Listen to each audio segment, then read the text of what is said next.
Welcome to my channel, Reg Edited. I'm so glad that you stopped by. I was thinking about, some thoughts, that something we should share with each other. And people asked the question when I started my journey of beginning minimalism. The question came up is, what is the right amount of minimalism for anyone? Well, that answer goes in different directions. And so for me, it can be just, it could be for one category of a house. It could be for something like myself that I just want to, declutter things in my phone and declutter the way I work in my career. There are so many different directions that minimalism can take you in. So I want to show you the journey of how I consciously pursue this path, and to remember, please subscribe to my channel and hit the button below, and let's get started and get back to the video. So, lessons of the journey, I was thinking, I watched a lot of YouTube videos and I read a lot of blogs, and I even watched a lot of documentaries, and I just thought that minimalism was the right path for me, especially in the type of lifestyle that I want to live and the person that I want to be, with all the challenges and responsibilities that we face today. And so when I was thinking about it, I said, really, I was doing minimalism in a lot of ways before the term minimalism was pegged in today's life. And I learned that from the military. Military was an extreme minimalism taught to us to the 10th power, I would say.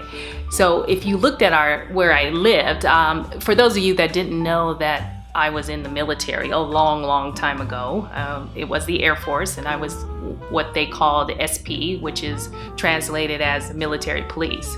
And in our dormitory, we were taught minimalism, which was a capsule wardrobe that was our uniforms. So we had dress uniforms, and we had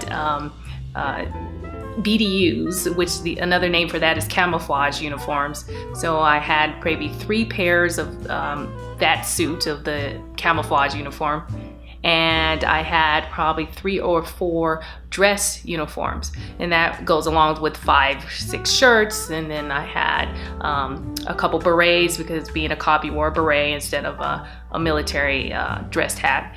And then maybe about 15 to 20 pairs of underwear, and maybe 10 to 12 pairs of socks, and 2 bras. And that kind of was my wardrobe, period, in the military. But I also had my, street clothes as well. But I know I only had maybe 2 pair of jeans, maybe 2 or 3 dresses, and then a couple of shirts, and that was it. Because the military taught me that you had to be prepared for anything and any emergency that may come up. So we lived out of one duffel bag, and anything that doesn't fit in that duffel bag to get you out of there within an hour off the base during those times of threat, then you just don't need it. So that's what you call extreme minimalism. And I could go on and on about the different ways of the military and show you a lot of ways that we lived in a minimalistic way. And if you would like those details and you'd like me to make a separate video, I can do that as well. Just leave a comment in the comment section below, and I will work on that for you, I promise.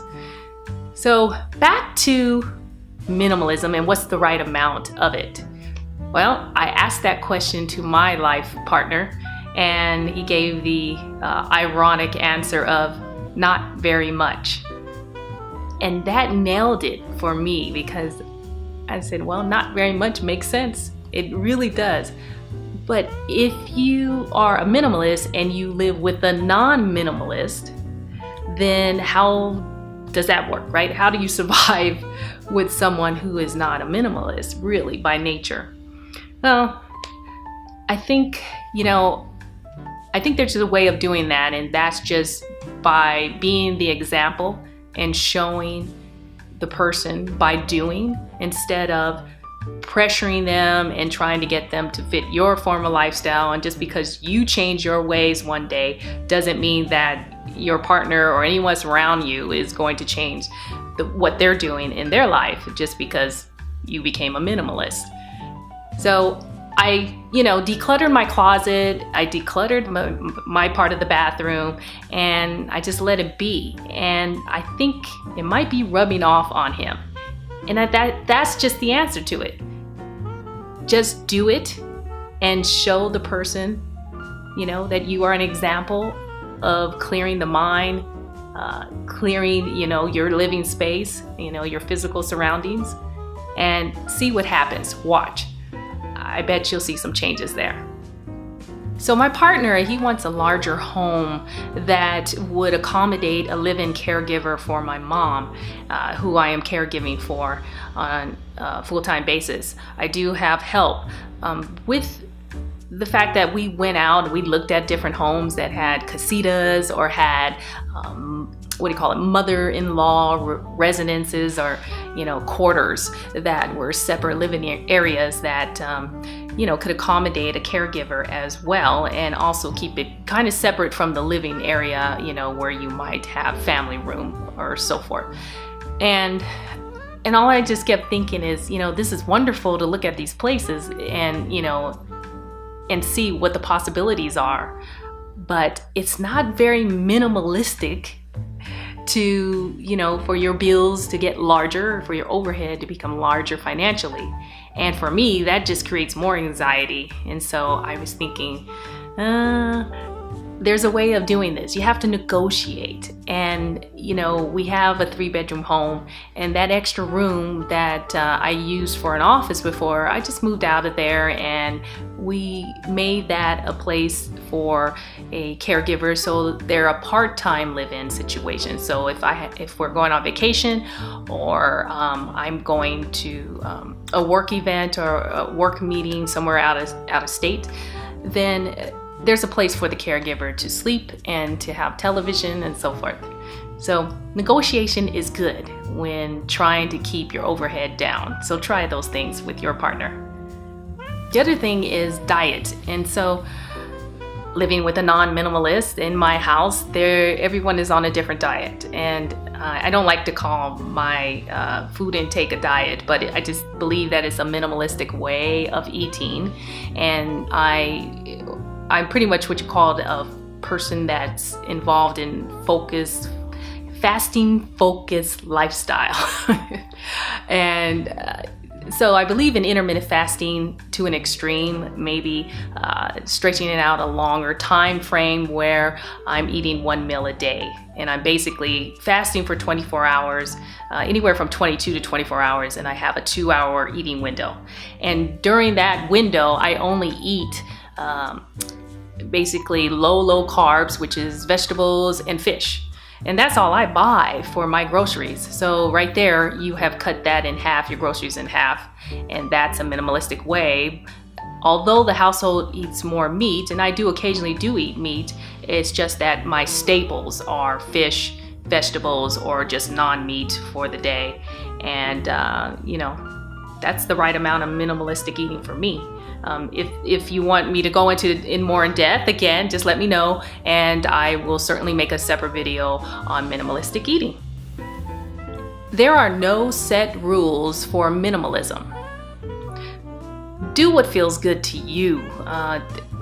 For me, I just told you a couple of things that may, bring things into perspective, and you have to ask yourself, what is it that brings me joy? When it comes down to categories like clothing, accessories, appliances, makeup, whatever that is, you have to look at each category and ask yourself, does this bring me joy? Is it fulfilling a need? And is this something I really want at the same time? If it doesn't answer those questions with the loud yes, then it's something that you want to consider giving up and getting rid of. And that's the right amount of minimalism. If you'd like to see more of these videos, please leave a comment. I'm still working things out on how this channel should be and what direction it's going in, but I really can't do it without you and letting me know what you think I should work on. And I'm a work in progress. That's why it's called Reg Edited, because I'm always editing myself and trying to figure out what direction and what the audience like yourself would like to see, and what I can bring value to you to give you some bits of inspiration to help you throughout your day and the challenges in life. So just remember, always keep searching for the perfect bite and balance to be the best you. Thanks for watching. Bye.